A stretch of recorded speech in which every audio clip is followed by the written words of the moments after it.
All right, Shalom. Shalom. Before we start, we want to give all honors and glories and praises to Yahweh, Ba'ashem Yahushai, Ba'ashem Rakakadash.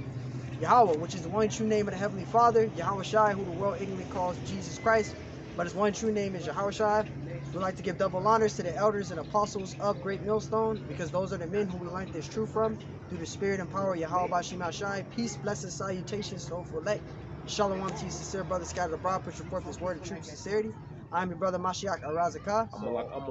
We're the servants of Yahweh Y Yahweh Shai Camp, Las Vegas, Nevada. And pretty much we're doing a lesson going in proving that nuclear missiles are in the Bible. Because you got Jakes out there that's teaching that nuclear missiles are not in the Bible. And they are in the Bible. All right? And give me Revelations 18 and 21. Revelations 18 and 21. Grab that for you real quick. All right. Revelation 8 and 21. 18 and 21. 18 and 21. Got you. Come. Revelations 18, verse 21. It says, and a mighty angel took up a stone like a great millstone. And what's a great millstone? It's talking about the nuclear missiles. All right, that's in the Bible. All right, so nuclear missiles are in the scriptures. That's only important for that part, right? Read that again from the top. Yeah, it said 18:21, right? Yeah. It says Revelation 18:21, and a mighty angel took up a stone like a great millstone and cast it into the sea, saying, thus with violence shall the great city Babylon be thrown down, and shall be found no more at all. Right, and the sea is talking about who? It's talking about the people. All right, the sea is a representation of the people. All right, they're going to be destroyed in thermonuclear fire. Give me Joel 3 and 9. 3 and 9. Okay, Joel 3 and 9. It's not 3 and 9. It could be 3 and 19. Joel. But it's 3 and 9, I believe. That's Joel 3 and go down. And proclaim amongst God. Joel 3, verse 9. It says, proclaim ye this among the Gentiles. Prepare war. Wake up the mighty man. And like I said before in our lesson that we did when we was at camp, the more these prophecies is being brought out, the more the mighty men are waking up. Who? The Israelite men. They're waking up. The more we bring prophecies out, the more the mighty men are waking up. Go ahead. Let all the men of war draw near. Let them come up. Beat your plowshares into swords and your plow hooks into spears. Let the weak say that I am strong. Right. Then these other countries know that this place called America is weak. They got women in their military. All these other foreign countries, they don't have women in their military. Now you might have Ukraine, they have women in their military, but when you look at North Korea, Iran, what's the other one? Japan, they don't have women in their military. It's just strictly men. They seen how weak this society has become. Go ahead.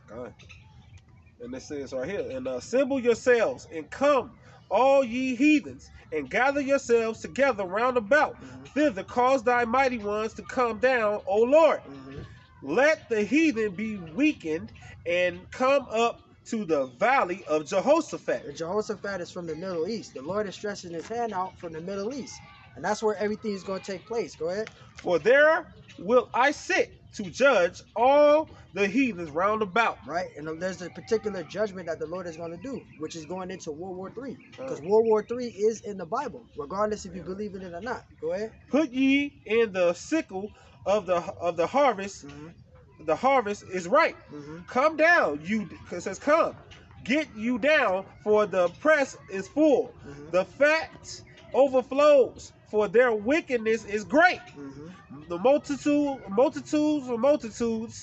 in the valley of divisions, I want to say decisions, for the day of the Lord is near in the valley of decisions. Right, because the Lord is intensifying his judgment. It's leading into these last days. Give me Revelations 9 and 16.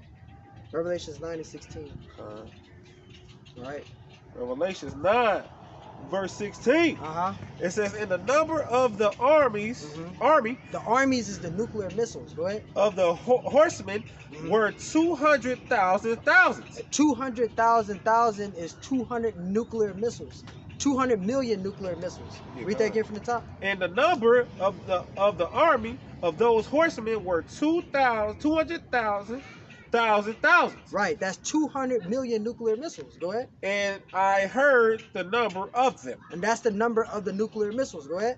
And thus I saw the horses in the vision, and them that sat on them, having breastplates of fire, and of, don't want to say jacinth, and brimstone. Brimstone is sulfur, gunpowder, sulfur. Yeah. All right. How was Sodom and Gomorrah destroyed? It was destroyed with sulfur. It was. Go ahead. And the heads of the horse were as a head of lions, and out of the mouth issued fire, smoke, and brimstone. Right, because that's going into the sulfur. The brimstone is sulfur, gunpowder. Go ahead. By these three was the third of men killed. The third of men is talking about Esau, Edom. Yep. Go ahead. By the fire, and by smoke, and by brimstone, which issued out of their mouths. Right. For the power is in their mouths and in their tails. And for the tails is talking about the nuclear missiles that they use to launch it from. Yep. Read that from the top. For the power is they launched a missile. Go ahead. For the power is in their mouths and in their tails. The tails is meaning the back of the nuclear missile, the smoke that they launched a missile. Go ahead. For their tails were unto serpents, and has heads, and with them they do hurt. They do hurt. They're gonna be destroyed. Give me Isaiah 66 and verse 15, because nuclear missiles are in the Bible, regardless if you believe it or not. And regardless if you believe it or not, it's gonna come to pass. All right. So nuclear missiles are in the Bible. It's in the Bible. All right. You good? Yeah. Isaiah 66, 15 through 16. Yep. Isaiah 66, 15. And it reads, for behold, the Lord will come with fire, and with the chariots like a whirlwind, to render his anger with fury, and his rebuke with flames of fire. Because the Lord has to clean this place out. This place is wicked. It's polluted. The Lord has to do a cleansing. Yeah. He had to, for the kingdom to be built, it has to be a cleansing here. Go ahead. For by fire and by his sword will the Lord plead with all flesh, and the slain of the Lord shall be many. Right. People are going to be destroyed. 2/3, like the brother brought out in when we was at camp with Zechariah 13 and 8. 2/3 have to be destroyed. They have to be destroyed with thermonuclear fire. They're going to be destroyed. If you are an Israelite, a so-called Negro, Hispanic, Native American Indian, and you're not repenting and coming out of this society, you're going to be destroyed in thermonuclear fire. Go ahead. Yep, come. Go 16, 17. 16. Read 16 again. For by fire and by his sword will the Lord plead with all flesh, and the slain of the Lord shall be many. Go down.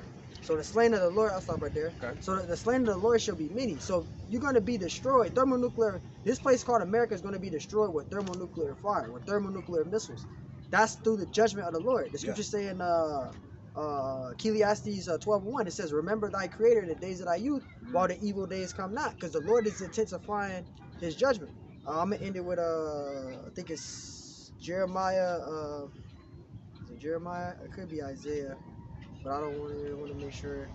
Give me Isaiah 35. Isaiah 35. Because I was gonna go into Jeremiah 51, but I'll get Isaiah 35 and read from verse 1 to 4.